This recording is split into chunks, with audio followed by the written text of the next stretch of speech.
વડોદરાના headline news દ્વારા આયોજિત માની ઓઢણી રાસ ગરબામાં ખેલૈયાઓ મન મૂકીને ગરબે ઘૂમ્યા હતા। હાલ માની ઓઢણી ગરબા મહોત્સવ આકર્ષણનું કેન્દ્ર બન્યો છે। વડોદરાના હેડલાઇન ન્યૂઝ દ્વારા આયોજિત માની ઓઢણી રાસ ગરબામાં ખેલૈયાઓ મન મૂકીને ગરબે ઘૂમ્યા હતા। વડોદરા શહેર પોતાની સંસ્કૃતિ, પરંપરા અને ઉત્સવો માટે વિશ્વભરમાં ઓળખાય છે। નવરાત્રિના પાવન અવસર પર અહીં અનેક આયોજનો યોજાય છે, જેમાં હેડલાઇન ન્યૂઝ દ્વારા આયોજિત માની ઓઢણી રાસ ગરબા ખાસ આકર્ષણનું કેન્દ્ર બન્યા છે। આ ગરબા મહોત્સવમાં હજારો ખેલૈયાઓ રંગબેરંગી પહેરવેશ સાથે માતાજીના ગરબા રમતા જોવા મળ્યા હતા।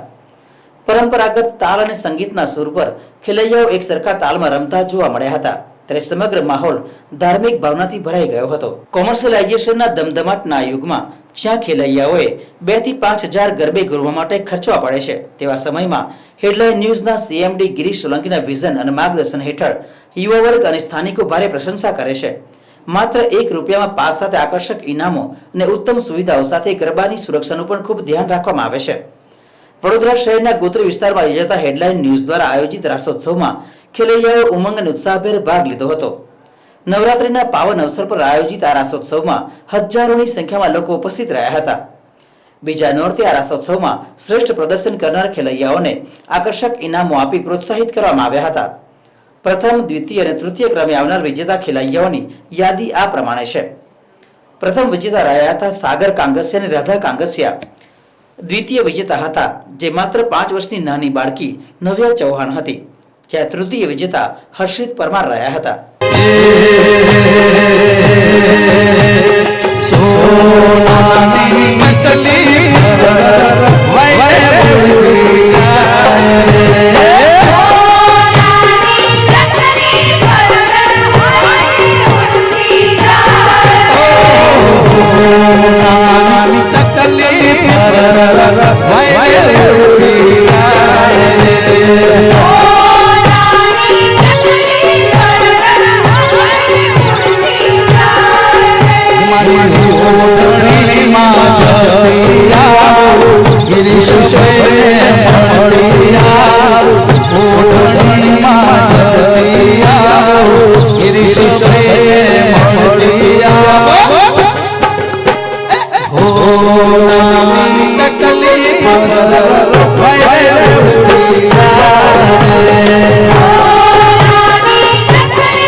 મારા